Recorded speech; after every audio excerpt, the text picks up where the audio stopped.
I'm confused, and I'm sure you're confused. So today, let's break down exactly what's happening with skating up and skating down. Hi everyone, this is Amy. Welcome to my channel. Let's break it down so that you're informed and can maximize your skating opportunities. Back in May at Governing Council, US Figure Skating successfully passed a new rule about skating down from your singles free skate test level. Essentially, they're decoupling free skate tests from the competitive levels. Recently, they have said that they dislike the word decoupling and will stop using that term. Instead, they're going to refer to this as the Eligibility Restructure. So this Eligibility Restructure aims to open up the door for achievement by lifting restrictions within US figure skating testing and competitive structure as the two relate to one another. In plain terms, you can skate down from your free skate test level, but a key term within this restructure is the competitive floor. That's the lowest level that you can compete. How this competitive floor is determined is not so simple though. I'm going to get into that later. Stay with me. Initially, there was an implementation date of July 1st, 2023 for this change to take effect. That was the date communicated after Governing Council. That's the date that I've communicated to all of you. That date made sense to me. That's when the new season, 2023 to 24, will begin. US Figure Skating previously reiterated that date in a variety of official communication. And US Figure Skating even specifically said decoupling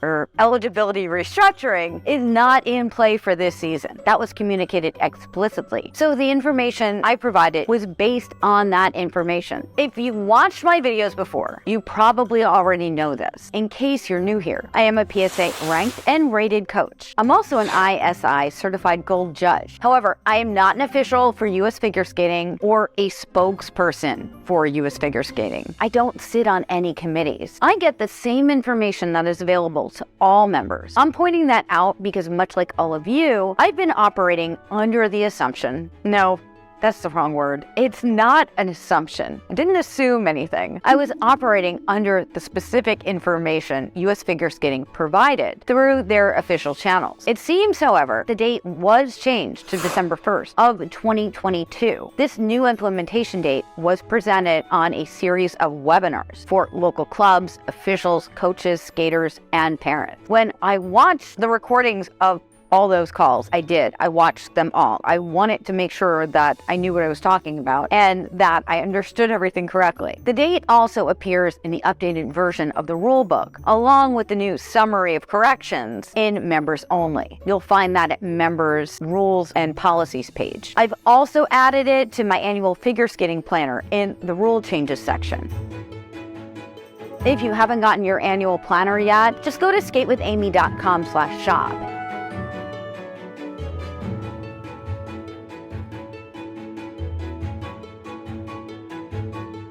And use promo code YouTube to save. Getting back to the date change. Yes, this actually began last month, according to the information we have now. Despite information on previous communication, you can now skate down from your singles free skate test level.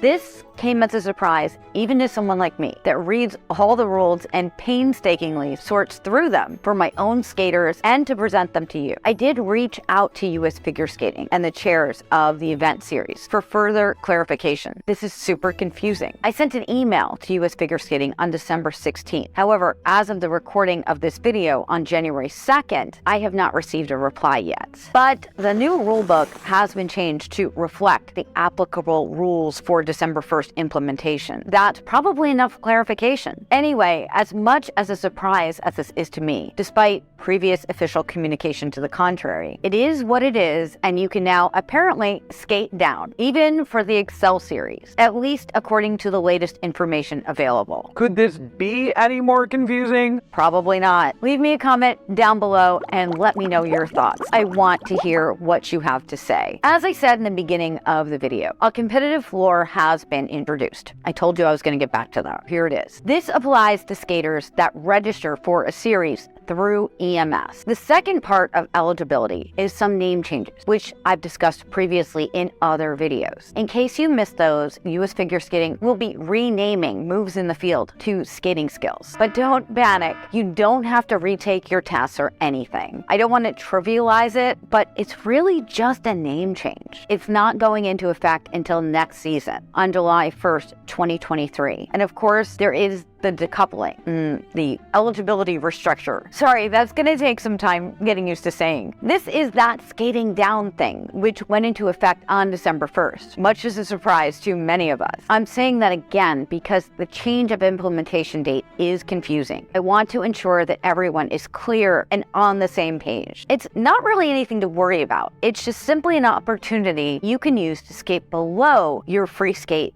test level. Before December 1st, you must have passed the equivalent singles free skate test to enter that level in competition. So if you wanted to skate in intermediate, you would have had to pass the intermediate free skate test. We all know that, right? That hasn't changed. That's going to continue to be the case. There's essentially a prerequisite. There's no change really happening. What has changed is that as of December 1st, that same skater could skate down to novice if they have not entered an official series with an EMS registration at the intermediate level. That same skater could also skate up one level to junior, just like they've always been able to. However, let's suppose that skater was to enter an official series at the junior level. Then that level will become their competitive floor. That's the lowest level they can compete at for all future competitions as they move forward. This will be important to understand. Every time you register each year for a series, that becomes your competitive floor. The big news is that same skater may also accelerate their test level by passing junior, for example, and continue to compete at intermediate. Wow! That same skater could even take their senior, or what will be called their gold singles free skate test, and still continue to compete at intermediate. Think of it this way. You can take your senior moves in the field, or what will become gold skating skills, and still compete at pre-preliminary, because the moves or skating skills test has no bearing on your competitive level. So what US Figure Skating has done is similar with singles free skate tests. They're using the same method in how singles free skate tests relate to the competition levels. Why would they do something like this? Well, US Figure Skating is an athlete-centered organization. They want to recognize that every athlete has their own goals and skating journey. They want to maximize the achievement for each skater by allowing you to pursue the gold test as it fits into your own personal timeline and path. A gold test is a massive accomplishment in skating, something that US Figure Skating wants to make more accessible and achievable so that you can use it in college applications. Think about it this way. Many skaters have their double jumps, but they may compete at intermediate. That's where they're the most competitive. But they may also be able to pass their gold singles free skate test. If they were to take that test under the previous structure, they'd be stuck competing at senior singles, where they may not be as competitive because the skills required in competition no longer reflect the same technical level that we see in testing. So even though they can pass the test, they may put off taking it and miss the opportunity to add that to their college application. Let's use junior women as an example. Look at that short program with triple jumps and double axels. That's required in competition, but not in the test. Testing requirements and competitive requirements are no longer parallel. The eligibility restructure allows you to participate in the competitive structure at a comfortable level appropriate for your skills, where you actually fit and can be competitive while working on that gold test, if that works for you. Again, minimum test level requirements still must be met. Consider the minimum test a prerequisite, but not a ceiling. This is optional. There's absolutely nothing wrong with choosing to do tests and competitions on the same track. That's totally acceptable. It's just simply an option. This might be a good time to have a conversation with your coach to determine the right path for you. My annual figure skating planner can also help you with this. Remember, there's a link to that in the description down below. Some of you might be wondering why they don't just change the test to reflect the competition requirements. I do hear you. That's a valid question. But look at it this way. US Figure Skating wants to make passing the gold test accessible and achievable. If they were to change the testing requirements, that could exclude a lot of skaters from passing a gold singles free skate test. You might also be concerned about sandbagging.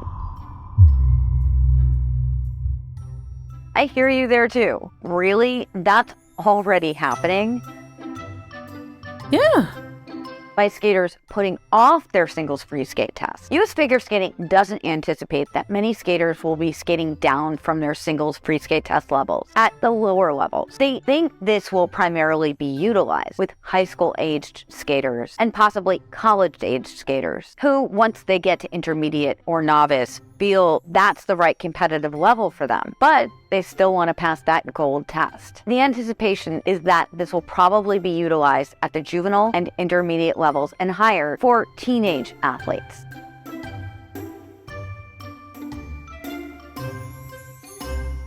US Figure Skating says they're going to watch this and reevaluate it in October. The eligibility restructure primarily affects standard track single skaters, those athletes in national qualifying series, in well-balanced programs, short programs, free skating, and Excel Series skaters for the Excel Free Skate. For next year's intercollegiate, which is great for those athletes competing in Excel, and NQS that want to go to college and skate intercollegiate. Where this has always been in place is in synchronized skating.